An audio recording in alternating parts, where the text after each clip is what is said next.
Welcome to the Old Time Radio Westerns. I'm your host, Andrew Rhynes, and let's get into this episode.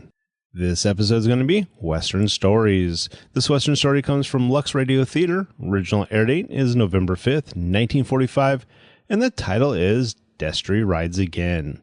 Hope you enjoy, and again, thanks for listening. Lux presents Hollywood.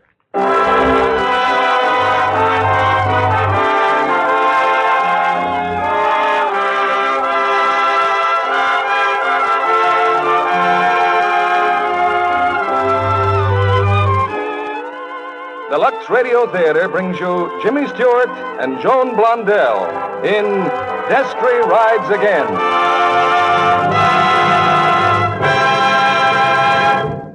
Ladies and gentlemen, tonight we're happy to announce, as regular producer of the Lux Radio Theater, the appointment of Mr. William Keighley, who has been our guest producer several times in weeks past.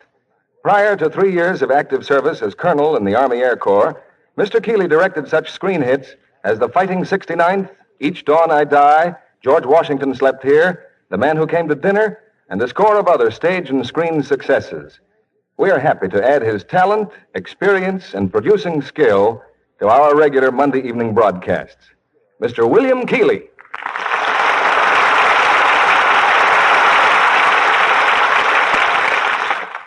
Greetings from Hollywood, ladies and gentlemen.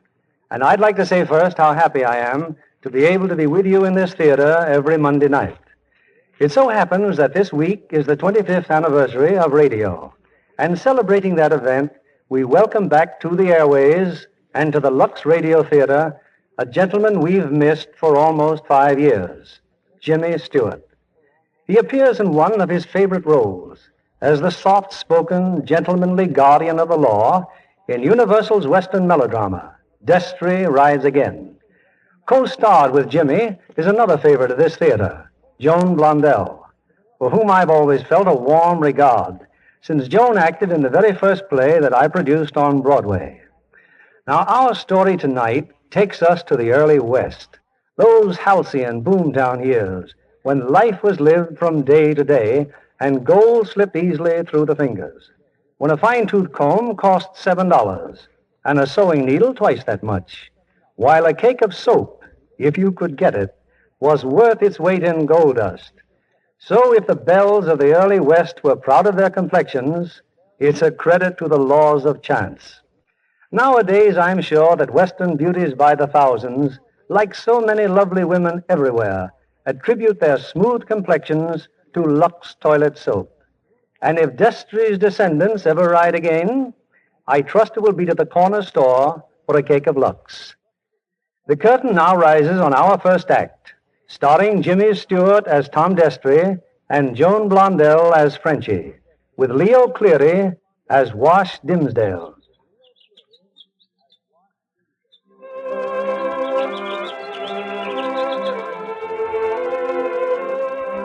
It lies on the prairie like a glittering jewel, the tranquil little town of Bottleneck. Here the honest, God-fearing cattleman tends his lowing herd, and after a day of honest toil, repairs to Johnny Kent's tavern for a friendly glass of ginger beer and a round or two of checkers. Yes, all is peaceful and serene on this typical Bottleneck evening.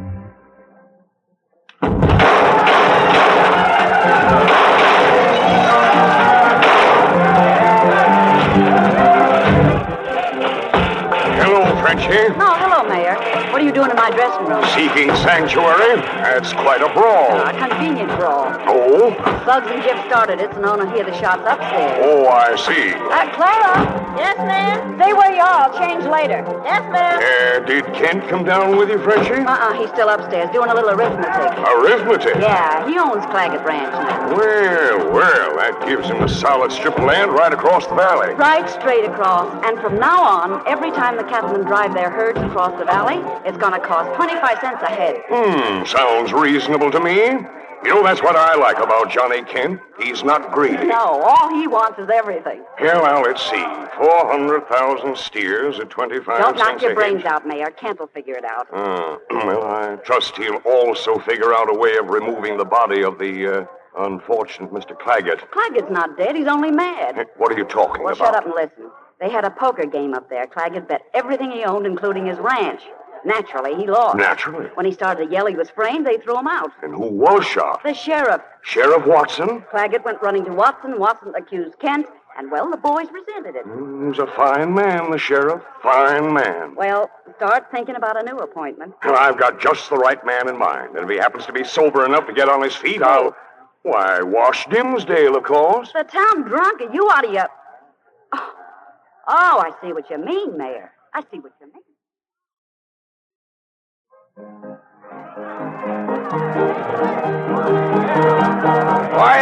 Quiet, everybody! Will you shut up? Okay, now.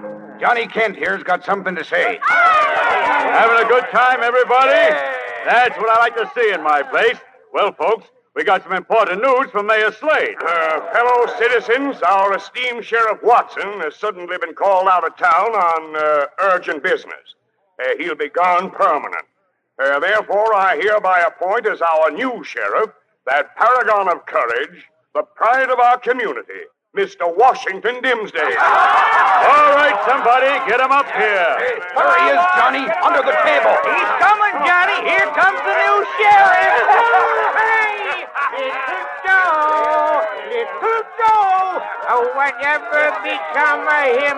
Oh, hello, Frenchie. What are we cheering for? For you, Wash. You're the new sheriff. Hooray for the new sheriff. What? That's right, Wash. Congratulations. Drinks on the house, everybody. And a fresh bottle for the new sheriff. Come on, Wash. Aren't you going to drink? Frenchie, am I really the sheriff? Sure you are. Then no, I'm not going to drink. No, sir. Man's got to choose between the bottle and the badge.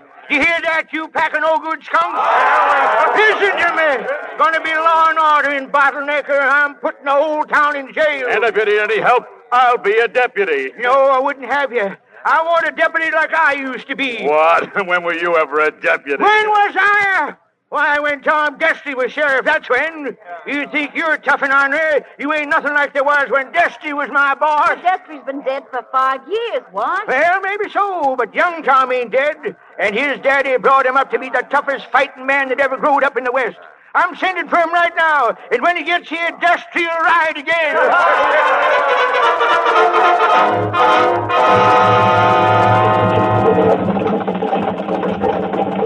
Hey, driver, how many times do I have to tell you? Take it easy on those bumps. Pull your head in. Just wait till we get to Bottleneck, that's all. Jack, please. The trip will be over soon. I don't mind the bumps, really. Well, I do. And if he don't take it easy, Mr. Destry. Yes, miss? Please don't mind my brother, Mr. Destry. He's always threatening to do something. You know, I had a friend once named Stubbs. He was sort of like you, Mr. Tyndall. Huh? He's always threatening to fill somebody full of holes. Well? Well, folks say now that Stubbs is holding up one of the prettiest tombstones in the cemetery. Very funny. This gun here ain't no ornament, and I'm pretty good with it. Yeah, so was my friend Stubbs. Meaning what? Well, just you ought to be careful about who you meet up with, that's all. For a deputy sheriff, mister, you got some mighty peculiar ideas. But they do make sense, Jack. You know, maybe you ought to take up a hobby, Mr. Tyndall, like me. See here, wood carving. You'd be surprised the genuine rage you can work off just by whittling away at a little piece of wood. Wait a minute.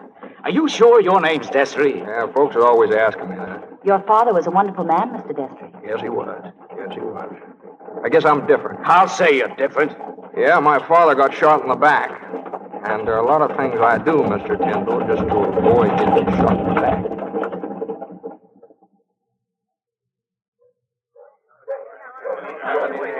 It's coming! It's coming! The stage is coming! Wash, is he really coming? Is Destry really coming? Of course he is. He's my new deputy. Hot Jiminy, Wash, you sure look like a real sheriff. Well, thank you, son. Lily Bell! What do you want, Wash? The coach is coming. You got his room ready? Sure, I got it ready. Good. Get ready, everybody. Here it comes. Destry's coming to Bottleneck.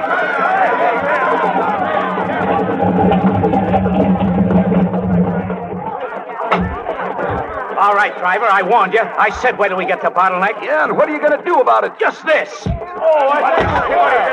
look out. He's pulling a gun. Duck, stranger. He's gonna... He's gonna what? You see that? You see that? Knocks him down, then shoots the gun right out in his hand. Maybe that'll teach him to drive a little slower. Sure, mister. Sure. Well, folks, that's just a small sample of what you're going to get from now on. Tom Destry, welcome to Bottleneck, Tom. I'm Wash. Sorry, partner. My name's Tyndall. You ain't Destry? He's still in the coach. You can come out now. Tom! Hello, Wash. You haven't changed a bit. Well, get out of there, Tom. I'll be right with you, Wash, as soon as I help the lady here. Now, if you'll just hold my birdcage, Mr. Destry. Oh, and my parasol. Yes, ma'am. Oh, no. Look at him. A canary bird. A parasol. Tom, will you put down that darn bird? Well, thank you very much, Mr. Destry. Not at all, ma'am. Well, you must be Mrs. Destry. How do you do? No, wrong again here. Oh, I'm Janice Tyndall. Oh, well, you'll be needing rooms, too. Come on, I'll show you across. Oh, thank you very And much. you come on, too, Mr. Destry. You'll be wanting a cup of tea or something. Hey, you crazy? Come on, Tom. We're getting over to the saloon.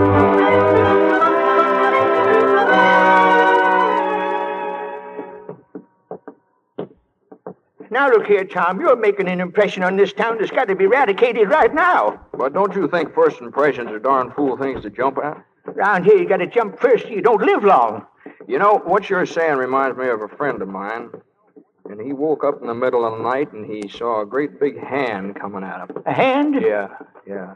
So he got out his gun and he aimed and he shot a hole right through his own foot. No. Yes, he did. Now, he shouldn't have gone by that first impression, should he? Well, he was just a darn fool. Oh, come on in. This here's the saloon.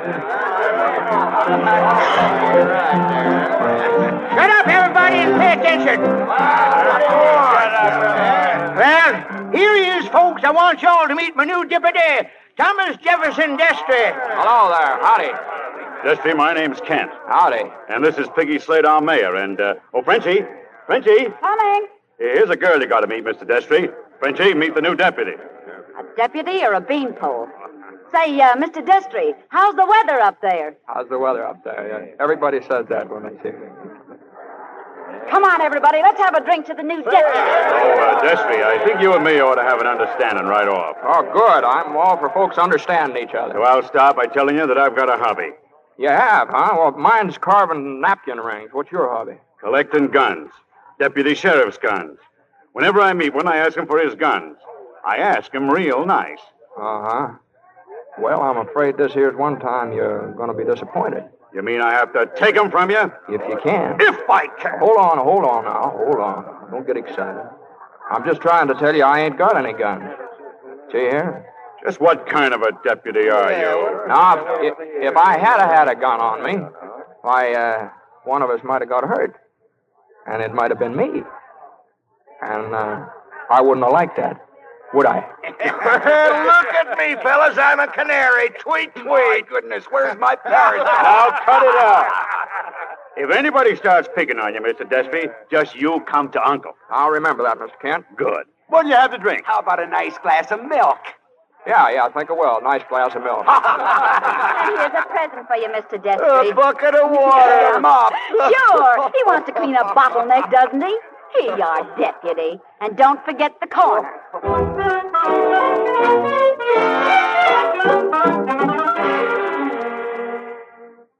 So this here's our office, huh, Wash? Yeah, this is it. Oh, Tom, what's the matter? Tom Destry's boy, the laughing stock of the town. Looks bad, huh? I told Lily Bell you won't be needing that room after all. You're leaving on the next stagecoach. But I sort of like it here, Wash. How are you going to face anybody after what you took from Kent and from Frenchie? Well, what do you expect me to do? I expected you to be like your pa, to roar in blasting behind your shooting irons. What happened? Didn't have any. Why? Well, I don't believe in them. Say, Wash, open that bag there. Huh? Go on, open it. You'll find 2 guns in there. Do you mean you... Tom! Well, here, strap them on, boys. No. My pa had these on, Wash, the day he got shot in the back. They didn't seem to do him much good, did they? That's one reason why I don't believe in them. What in tarnation do you believe in? Law and order. Without guns? Without them. Well, if that don't beat all get out. Oh, Tom, don't you see the only reason they made me sheriff was to have somebody they could kick around. But I was aiming to fool them, to do things right. That's why I sent for you. Instead, you fool me. Now, you will fool them, Wash. We'll fool them together. Now, don't you see, when you shoot it out with them, some somehow or other they get to look like heroes. But if you put them behind bars, then they look little and cheap the way they ought to look. And it serves as a warning to the rest of them. Oh, go on home, Tom, and I'll get back to being the town drunk. That's all I'm good for. No, you're not going back to being the town drunk, and I'm going to stay here and do this job I come for. My pa did it the old way, I'm going to do it a new way. If I don't prove to you I'm right, I'll get out of town quick enough. But first, you got to give me a chance. No. You got to give me a chance. No. Come on, swear me in here. Oh, all right. Raise your right hand. You, Thomas Jefferson Destry, swear to uphold the law and do your duty and everything else that goes with it? Yep, I do. Yep. All right, then.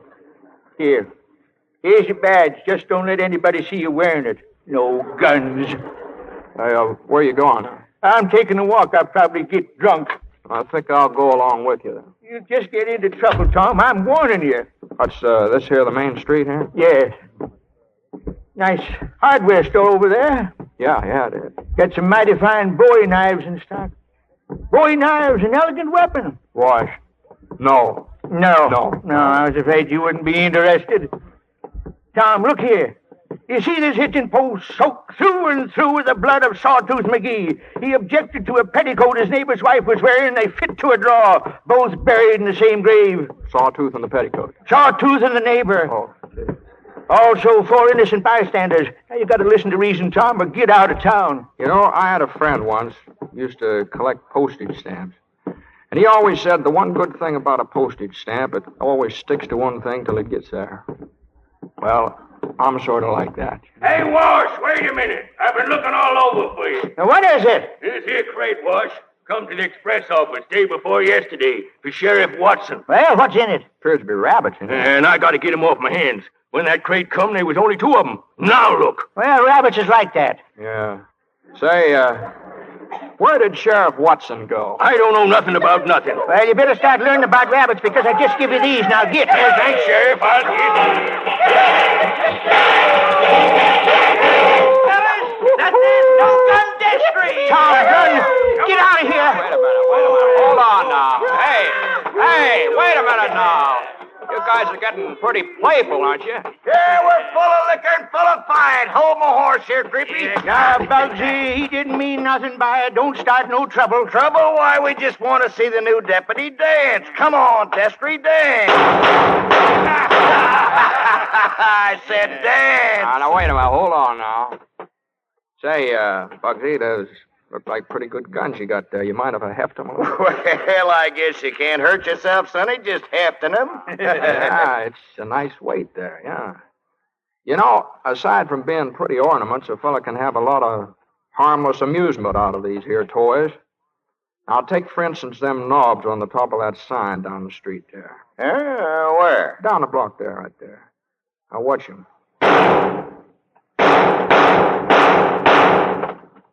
Don't see him anymore, do you? Yes, sir. These guns are all right. They're all right. Tom, we ain't seen nothing like that since... Now, the next time any of you fellas start any of this promiscuous shooting around the street, you're going to land in jail, you understand? But, Deputy, we were just all right, having a just little so you fun. understand. Now, you heard me. Come on, Wash. Can't believe my eyes. And you walking around here condemning the use of firearms. Now, Wash, listen. Where did you say Sheriff Watson went to? Well, I didn't say. Well, he certainly left your office in a mess. And those rabbits, it appears he clean forgot about the rabbits. What about him? Rabbits is easy to forget. I know, but there's something wrong here. I don't understand. You don't understand. Green snakes and pink elephants, them I can understand. But you... Oh, you got to listen to me, Tom. All right, Wash. Go ahead. So I ain't been telling you. You got to behave like I expect you to behave. Where's the sheriff? He's out of town, and when... wait a minute, that's me. Wash, you gotta help us. You gotta come to the ranch now. Sure, boy, sure. What? Say, you're Thomas Jefferson Destry, ain't you? Yeah, that's right. Well, I'm Eli Whitney Claggett. Well, glad to know you. Why, gosh, you heard about your pa all my life whenever we play sheriffs and Indians. Well, I'm always your pa. Well, you couldn't do better, son. Now, what's the matter here? Oh, they come to take our ranch away, Johnny Kent and his gang. We've been holding them off so far, but we ain't got much ammunition left. Pa said for me to sneak into town and get the sheriff. Good work, son. Murdering thief, I'll fill him so full of lead Wash. that... Wait a minute. How come Kent's trying to take Claggett's ranch? Because he won it from Claggett in a crooked poker game. Uh-huh. Let's see. Well, seems like to me we're wasting time here. Come on, Sheriff. We got some work to do.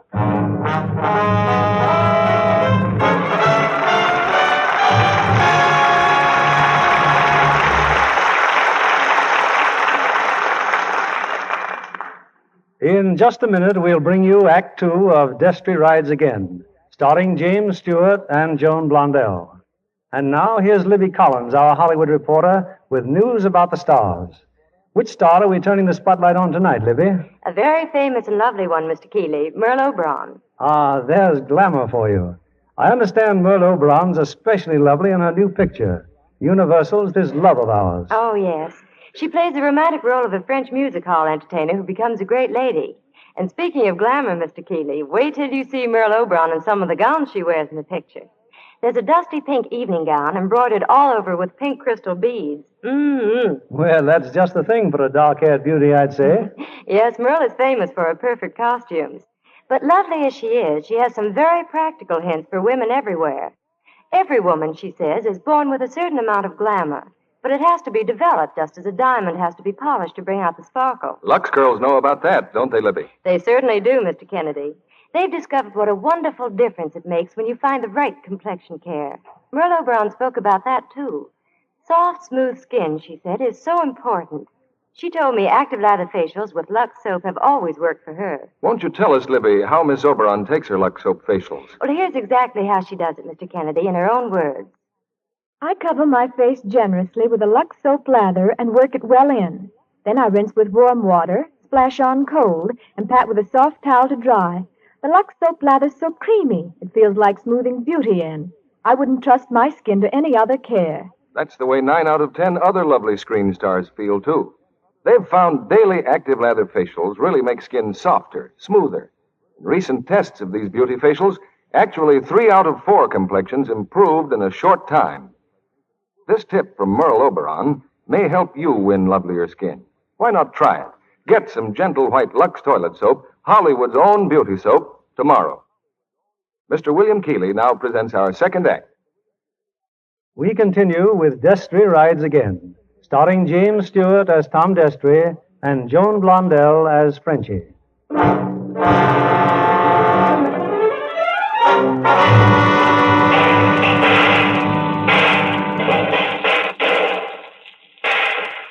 Johnny Kent and his men have come to take over the Claggett Ranch, and they're doing it in the usual Kent manner.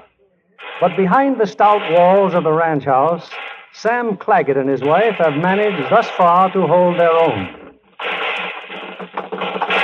Stop that shooting, you hear me, Kent? Stop that shooting! Hold it, boys, hold it. Well, hello, Sheriff. And Mr. Destry. Put down your guns in there, Claggett. I'm taking over here. Thanks, boss. You got here just in time. And stay in the house. Kent, I said we was to have law and order around here. Certainly. So do your duty and get those people out of my house. Your house? Maybe you better look at this paper. I ain't interested in no documents. You mosey on out of here before I start blasting. Mr. Kent, can I see that paper? Certainly. And this signature here, is that Claggett's? Well, you don't think I'd forge it, do you? All right, come on, Wash. We'll go inside and talk to Claggett. Thunderation, Tom. Who you trying to protect around here? Don't you see, Mrs. Claggett, it's like I just told your husband. Deputy or no deputy, we ain't giving up our ranch. I'd sooner hang that crowd out there than let them have this ranch, but your husband signed the paper, ma'am, and it gives Kent a perfect legal right to the property, doesn't it, Wash? Sure it does. Way we're operating now. I told you about that poker game. I was winning when that Frenchie girl spilled a pot of coffee in my lap. While I was cleaning it off, they switched cards on me. I don't doubt that, but it's your word against theirs. They'd swear themselves blue in the face again, you, Sam. Mm-hmm. Yes, I'm afraid you folks are over a barrel. Fine goings on when the law takes the side of cheats. No, I'm sorry, Mrs. Claggett, but you folks stick around town. Now, we'll figure out some way to get this ranch back for you. That's what Sheriff Watson said the night he disappeared. Watson couldn't do nothing about it. Everybody knows that he left town sudden. Yeah, I'll bet he did. I'll bet he did. Huh? No, nothing. I'll help these folks get their stuff together, Wash. I'm going to have a talk with them. All right, what about it, Destry? The ranch is yours. They're packing up now. Well, good. I can see you and me are going to get along fine. Well, have to enforce the law, don't we? We sure do. Well, we sure do. You hear him, fellas? And I thought he was dumb.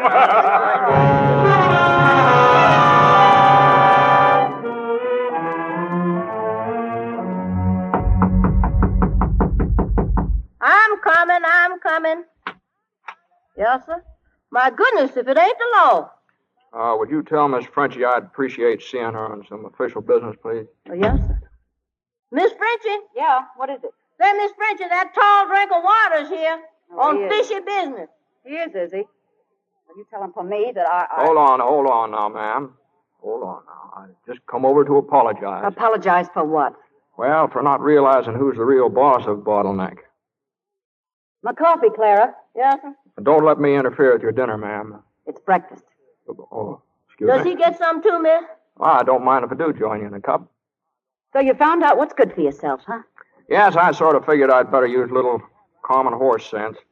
Now, of course, I could have come barging in here with all sorts of rumors, like a couple of rumors I just heard about you. I'm supposed to say what rumors? Yeah, you're supposed to do that. And if you would say that, why, I'd say that the talk is that you do more than sing down at Kent's Saloon. Sort of take part in crooked poker games, cheating folks out of their ranches. Who said that? Oh, just a rumor, just a rumor. Of course, you wouldn't have anything to do with anything like that. Here's your coffee. Oh, thanks. I better be careful of this, too. I wouldn't want to have it spilt in my lap. Get out. Would I? Get out, dear. Here, get out. No, hold your fire. I'll go. Just put that lamp down. There, that's fine. Now, and just one more thing. You know, I've seen hundreds like you, all the way from Jacksonville to Sacramento. You all think easy pickings will last forever. You better mind your own business, Mr. Destry. You're heading for trouble. Trouble is I do as I business. like in this town. Anyone who gets in my way is taken care of. Like they took care of Sheriff Yeah, Watson? just like they took care... That's just what I thought. I don't know what you're talking about.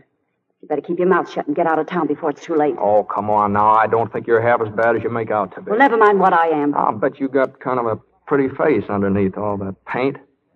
Look, I'll show you what I mean. Take your hand off. Sure. All right. But why don't you wipe it off someday and have a good look? That's a wonderful face. Figure out how you can live up to it. So. Clara, Yes, sir?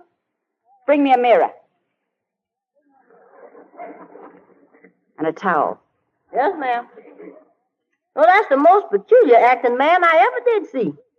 But he's got personality. Mm-hmm. He sure has.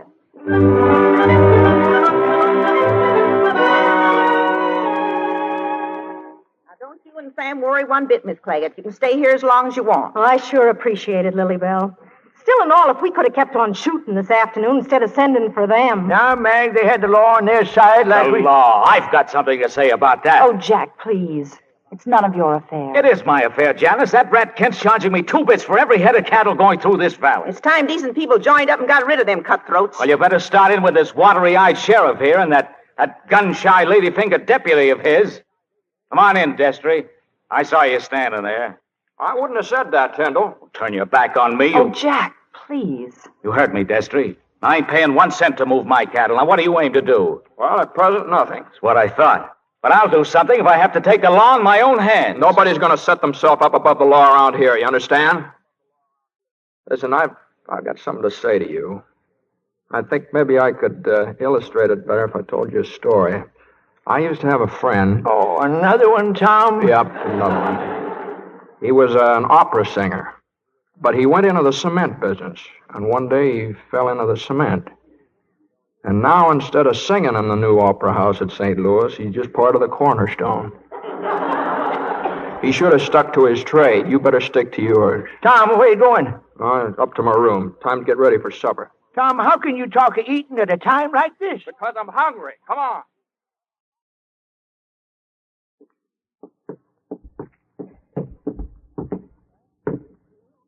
Well, this is your room. Shh. Open.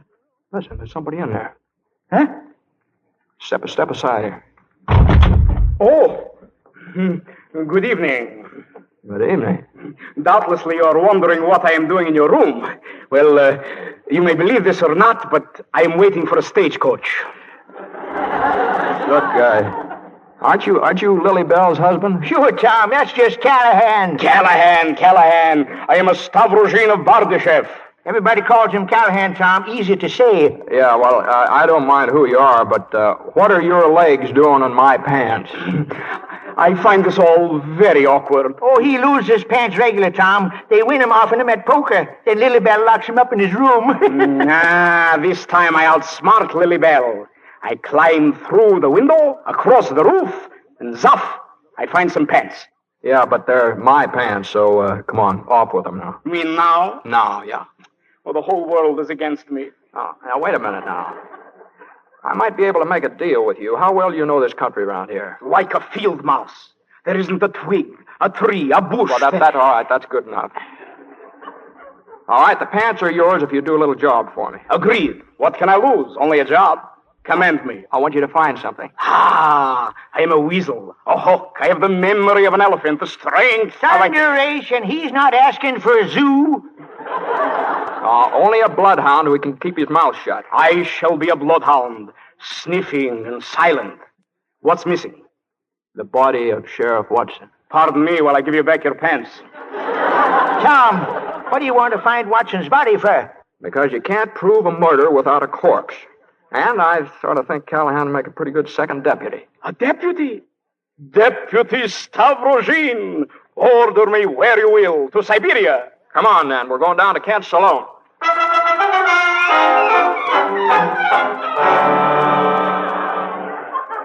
It's me, Frenchie. Open up. Make it snappy, Johnny. I got a song coming up. I know that. Look, did you have any callers at your house today? Men, women, or children? You start acting smart with me, and I'll start slapping you around. Did you or didn't you? Who, for instance? Destry, for instance. Why not? That's better. What was the conversation? All of it? All of it. Well, let me see. I said, hello? No, he said, hello. And I said... I don't feel like kidding, Frenchie. What did he come for? Because he's a gentleman. He came to apologize. And that's all? All he had time for. He was in a hurry to go, just like you are now. Okay. But if I ever catch you stacking them on me, I'll personally put out the lights so I don't know you from anyone else in the game. Get my dress, Clara. My, he just ain't got no personality at all, is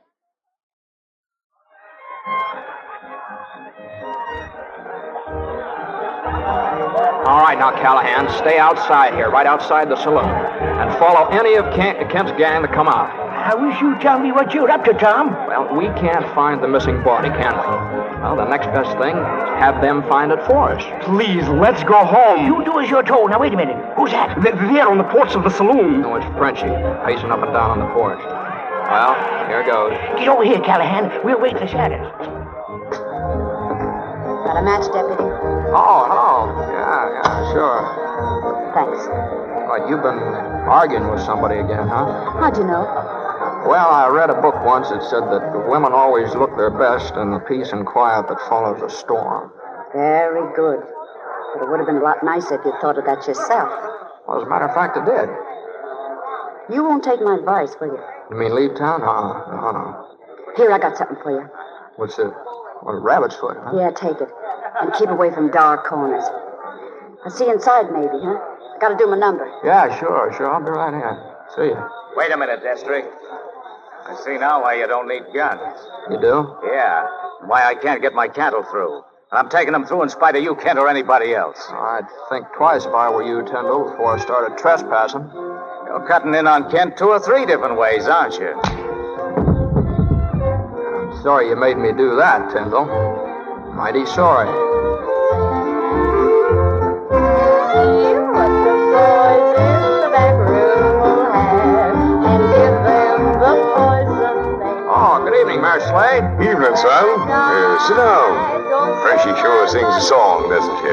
She sure does. Yeah. I was kind of hoping I'd find you here, Mayor. I want to talk to you. Not a private talk, Mr. Destry, or is it? No. Why don't you join us, Ken? Thanks, I will. Well, I'll tell you both what was on my mind. I just don't think we're getting the kind of cooperation around town we should be getting.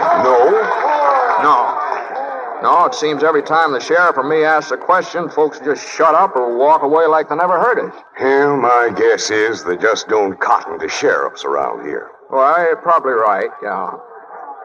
Sheriff Watson wasn't very popular either, was he? Meaning what? Well, nothing special. Hey, Frenchie, over here. Do you like my number, Mr. Destry? Oh, yeah, I like that. Yeah. Well, good. Then you can buy me a drink, huh? Sure, fine. Yeah, that's the idea of the song, you know. Gets me free drinks. Oh, I sort of gathered that. And about what's on your mind, Destry, I'm telling you now. Watson left town. Well, that's what I say. But, we thought he might have left something behind, like a body, maybe. Oh, I see. I see. You couldn't prove a case without one, could you? That's right.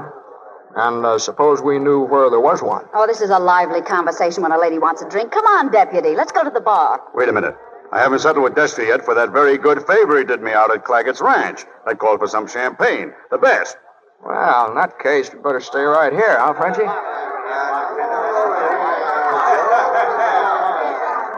Jip, come here. Yeah, Johnny?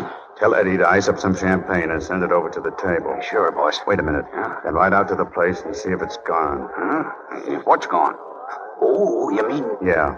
Well, if it is, then Destry's done it. If he did, can I personally slap him in the mouth with my pistol? Hit Destry? Yeah. You wouldn't want to hit a dead man, would you, Jip? Huh? Oh, I see what you mean. Now get going.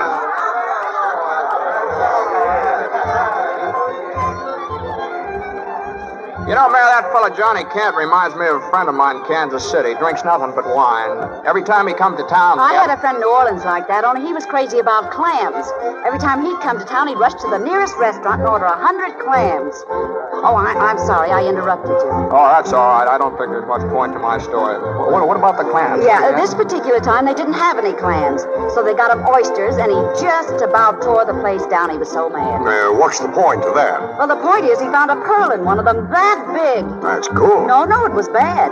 The oyster, I mean. It killed him. Who got the pearl? I did. Well, here it is, Destry. Champagne.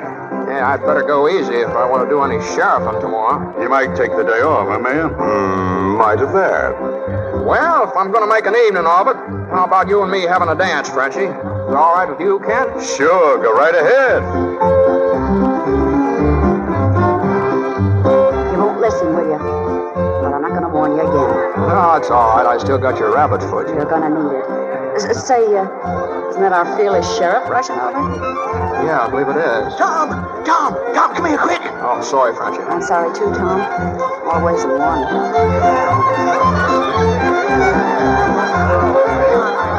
Oh, that's fine, boys, fine. I'll get back to the jailhouse with Callahan. I'll handle things here. Sure, Tom.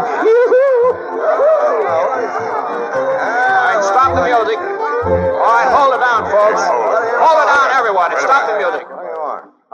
Sorry to interrupt, folks, but I got a little official business.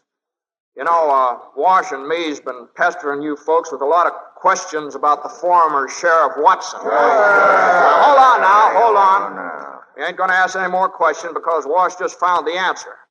And one more thing. All relatives and friends of Jip Hiller are hereby notified that he's in the jailhouse charged with murder. That's all. Hey, wait a minute. My brother didn't have nothing to do with that murder. Don't get excited, Bugsy. Jip ain't hanged yet. And he's not going to be. You get over there and turn him loose. I'm afraid I can't do that, Kent. Not till after a trial. Maybe by then he'll explain what he was doing just now when Callahan and the sheriff found him with Watson's body. Well, now, I'm sure Mr. Kent had no idea you had evidence like that. Yes, sir. I think we got a pretty good case. Darn near airtight, I'd say. Good work, son. Good work. And just to make sure there won't be no miscarriage of justice, as chief magistrate of Bottleneck as well as mayor, I'm going to try this here case myself. Uh-huh. Oh. I see what you mean. So do I. Sorry I got so upset. How about finishing our dance, Deputy? Oh, thanks, Frenchie. I believe I've danced to Kent's tunes long enough. Good night.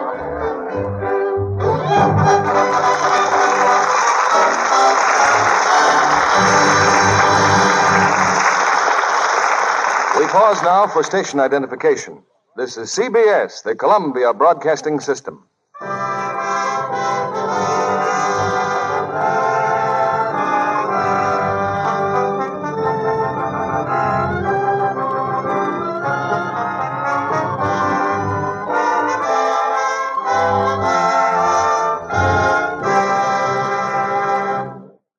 In a minute, we'll bring you the third act of Destry Rides Again, starring James Stewart and Joan Blondell. Meanwhile, I'd like to introduce a rather unusual young woman. She's had years of acting experience, yet she's only 19. And here she is, Miss Nancy Gates, soon to appear in the RKO radio picture, The Spanish Main. Tell us, Nancy, how old were you when you began your acting career? Well, Mr. Keighley, I was 12 when I appeared on a Dallas radio station. And at 13, I was booked for a theater dancing and singing act. And that brought you your movie contract? Well, it did help, but actually it was my picture in a Dallas paper that did the trick. I came to Hollywood with my mother in 1941 for a vacation. And? RKO talent scouts had seen the photograph, and I was signed up 2 weeks later. And so the Hollywood vacation turned into a Hollywood career. I guess that's right. I've appeared in a number of RKO pictures. The Master Race and This Land Is Mine are two. Splendid. And you'll be appearing in many more, I'm sure. Don't you agree, John Kennedy? I certainly do. If I may say so, it's easy to see why that newspaper picture got Miss Gates a Hollywood contract. And I'm sure if the women in our audience could see her, they'd be interested in her beauty care. Do you want to tell us about it, Miss Gates? It's really a very simple one, Mr. Kennedy. Active lather facials with Lux soap. You know, there's a real soap. No wonder it's a Hollywood favorite. Maureen O'Hara, the star of the Spanish Main, always has Lux soap in her dressing room. She uses it every day. You know how beautiful she is. Thanks for telling us about that, Nancy Gates. In Hollywood, hundreds of stars and starlets find they can depend on gentle Lux toilet soap care. That's because Lux is a beauty soap, made only of the finest ingredients. If you haven't used it, why not begin tomorrow? You'll be delighted with Lux Soap's satin smoothness, the rich, creamy lather it gives. You'll find it leaves your skin looking flower fresh, appealing, the way skin ought to look. Here's our producer, Mr. William Keighley, at the microphone. Our curtain rises on Act 3 of Destry Rides Again, starring Jimmy Stewart as Tom Destry and Joan Blondell as Frenchie.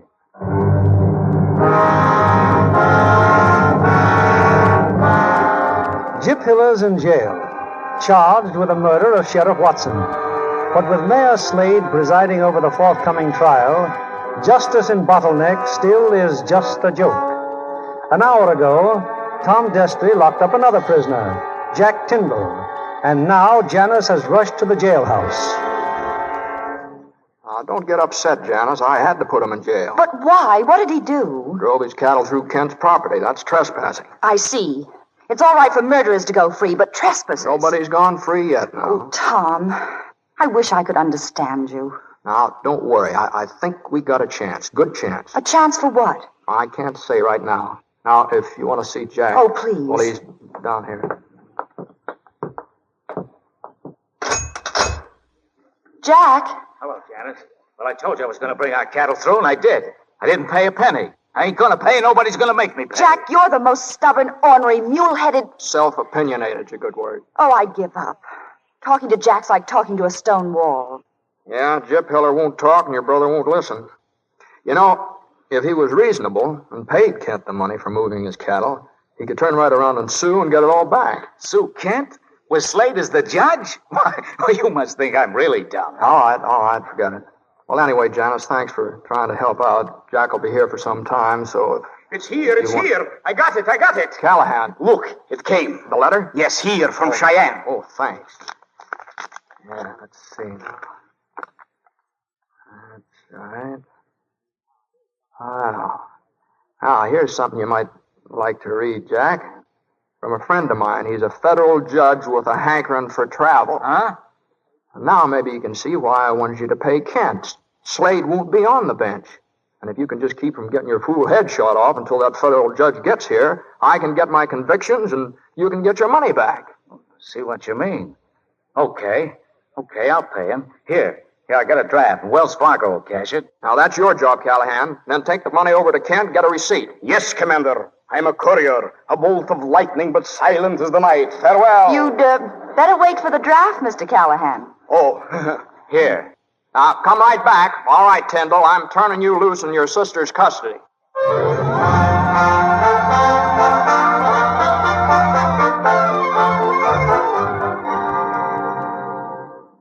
Wash, why don't you go home and get a little sleep for yourself? I'll handle things around here at the jail. Well, I guess I will, Tom. Just wish Callahan had come back. Oh, it's going to work out fine, Wash. Gyp's going to tell us a whole lot as soon as he finds out Slade isn't going to be judge. Don't hardly seem possible, Tom.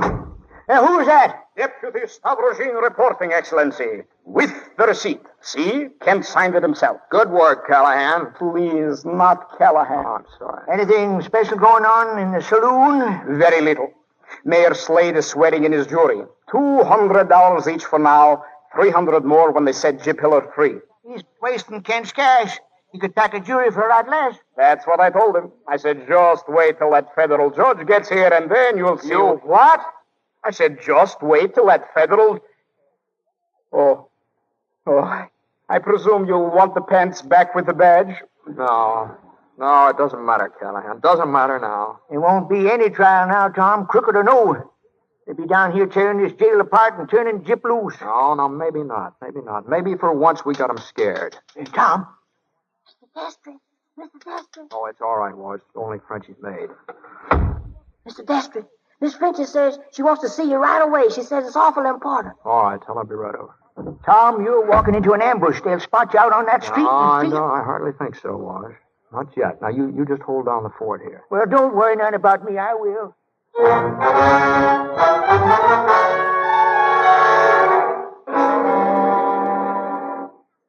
Glad you decided to come, Tom.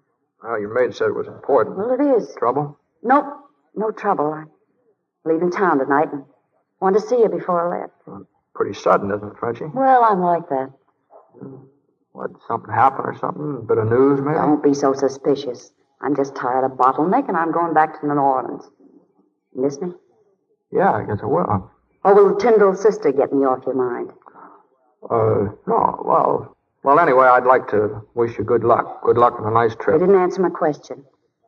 I'd better get back to the job here. Tom, you ever been to New Orleans? No? It's a wonderful town. You'd like it there. How about it? Well, what's that? Listen, that shooting's coming from the jailhouse. Tom, no, you can't go out there. Why not? Kent knows all about the federal judge. They'll kill you. They're getting gypped. Now stay here, Tom. Stay here. Oh, so it was all your idea, huh? Yours and Kent's. Get me away from the jailhouse, and I was stupid enough to...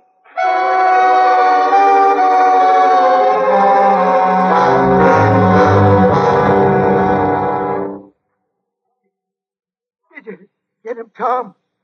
Tom, did you get him? No, Wash, they were gone when I got here. I fell asleep, Tom. Didn't hear him till it was too late. I don't talk, Wash. Callahan's getting a doctor. Is it bad, Wash? No. But it just makes me so doggone mad. Shot in the back. That's the way they shot my paw. They didn't dare face him either. Didn't give either of us a chance, did they? No. Plum took it out. Plum took it out. Wash, listen to me. I'm going to that rooming house, and I'm coming back here wearing my father's guns. You'd like that, wouldn't you, Wash? Because... Wash? Wash? Oh, no.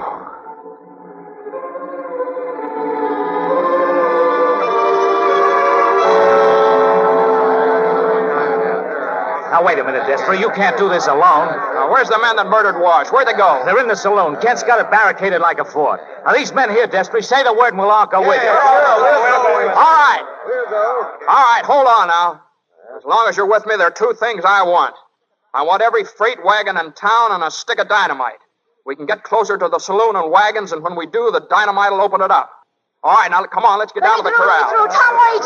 Wait, Kent's got 30 men in there. You won't have a chance. I thought you said you were leaving town. Come on. You women. Those are your men, and you stand there like a lot of sheep while they walk out to slaughter. Why don't you stop them? Go back where you belong. Wherever I belong, I don't pretend. You shut your painted mouth. I wouldn't wait around for my man to get killed without doing something about it. I'm warning you, you Jezebel. Wait a minute. Maybe she's right. Miss Tyndall. You talk about doing something. What can we do? I'll show you what you can do. Get every dame in town and follow me. All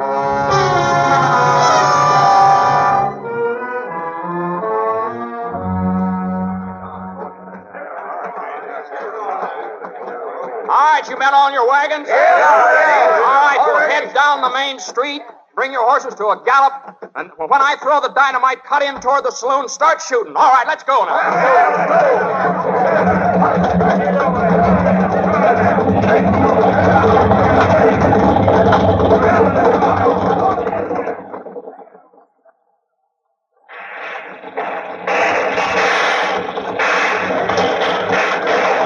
for that fuse, Jack. Throw that dynamite, Tom. Throw it. Head in, boys. Head in.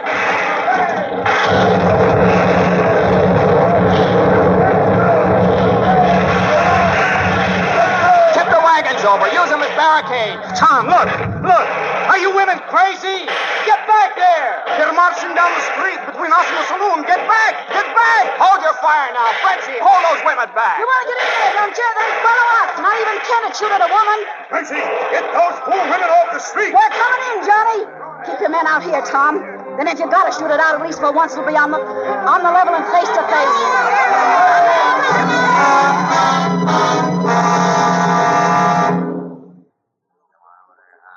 All right, you better get out of the saloon, Frenchie. We're going to burn it down. Besides, we got them all except Kent. I saw him run upstairs. He's up there somewhere. All right, thanks. Tom, no. There's a dozen places he could be hiding. Kent's here. I'm getting him myself.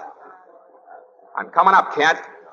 Your hobby's still collecting deputies' guns. Here's a chance to get a couple. You're standing in my light, Frenchie. Johnny. Sure, I went upstairs, but I come down again. Tom, look out.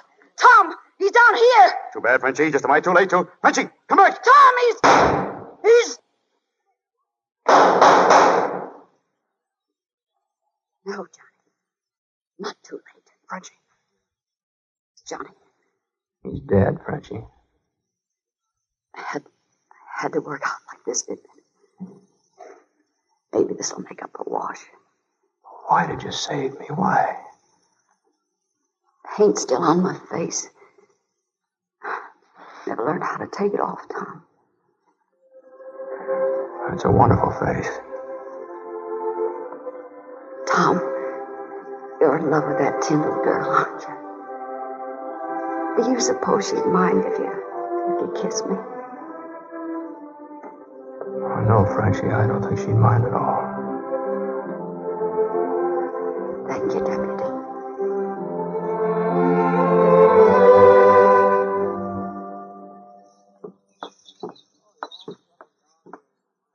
So, you're all settled down your ranch again, huh, Eli? Oh, sure, Tom. Been settled now for most 2 weeks. Well, that's good. That's fine. Things sure are quiet around here now. Yeah, they sure are, yeah.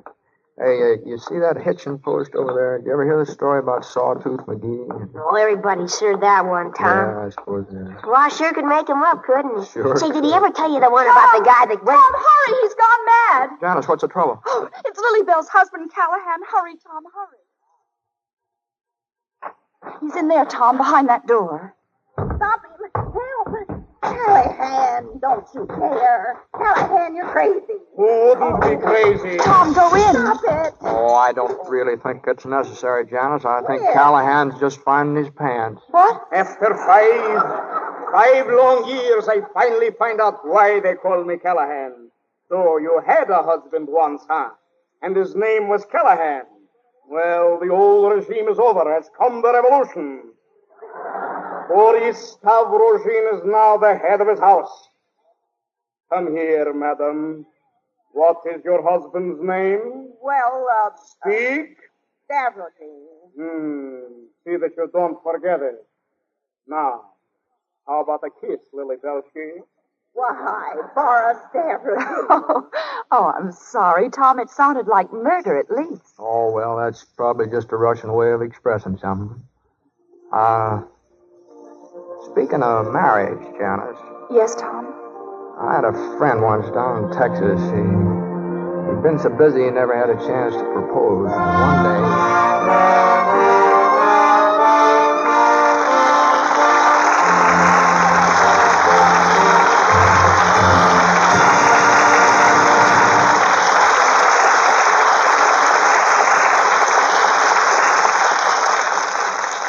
With that well-deserved applause, our thanks to Jimmy Stewart and Joan Blondell, who come to the footlights for their curtain call. And Jimmy, I hardly need say how happy we are to welcome you back to the Lux Radio Theater. Well, thank you, Bill, and I'm mighty glad you had Joan Blondell on the receiving line. And we're happy to hear that the welcome mat is out for you, too, Bill, as regular producer of the Lux Radio Theater. Well, I'm looking forward to the job, Joan, but right now it seems a big responsibility. Well, I'd say you have everything it takes, Bill. You've been actor, director, and producer. I don't know of anyone in Hollywood who's better fitted for the job. Well, thanks for the kind words, both of you. And I'm happy to see from that smooth complexion, Joan, that you've been faithful to the real producer of this theater, Lux Toilet Soap. I've always used Lux Toilet Soap, Bill. It's a wonderful complexion care. What's Lux producing next week, Bill? Next Monday night, we have a Broadway stage success that made an equally dramatic and exciting picture. It's Hunt Stromberg's psychological thriller, Guest in the House, starring Robert Young and Ann Baxter. For sheer dramatic suspense, you'd have a hard time beating this melodrama of a happy family invaded by a strange and sinister influence, a conflict building towards a startling and extraordinary climax. Well, Guest in the House should fill the house, Bill. Congratulations. And while we're reminding our listeners to join us, there's another important reminder for this coming week. You mean a little matter of $11 billion, Bill? A little matter of $11 billion. Well, it depends on how you look at it.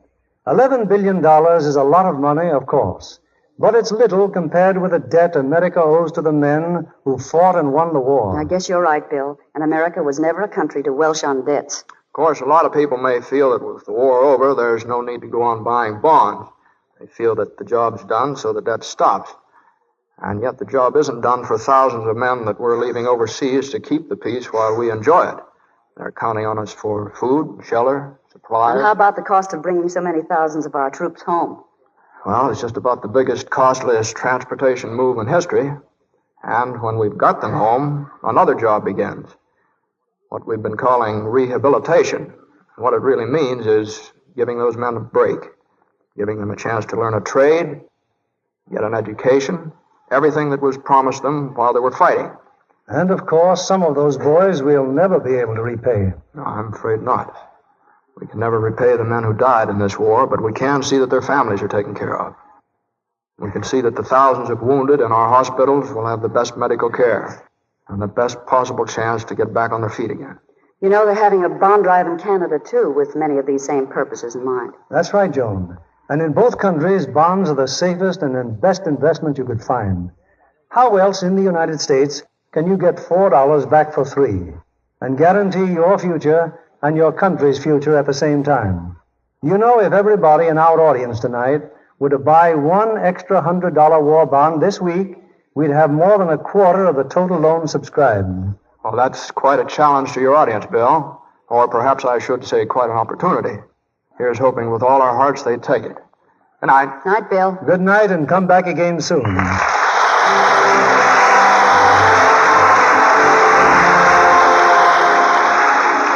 Our sponsors, the makers of Lux Toilet Soap, join me in inviting you to be with us again next Monday evening when the Lux Radio Theater presents Robert Young and Ann Baxter in Guest in the House.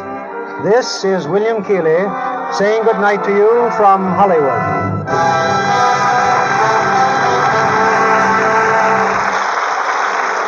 This week here in Hollywood, the motion picture industry begins its little-known and little-publicized United Charities Drive. Members of the studio colony have pledged a total of more than $2 million to be distributed throughout the year to worthy causes. All this, of course, is over and above the personal appearances of stars and the donation of promotional films and other services in support of the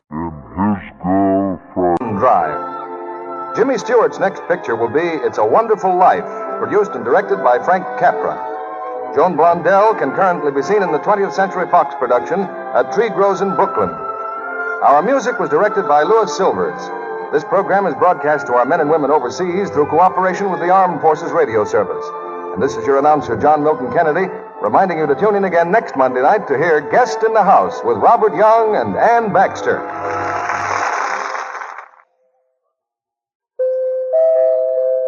The Spry Treat of the Week. Spry chicken pie, tender, flavory chicken and bubbly golden gravy under a flaky, delicate Spry crust. Clip the tested Spry recipe from November women's magazines. And remember, only Spry shortening gives you mouth-melting Spry pastry. Get Spry. Be sure to listen in next Monday night to the Lux Radio Theater presentation of Guest in the House with Robert Young and Ann Baxter. This is CBS, the Columbia Broadcasting System.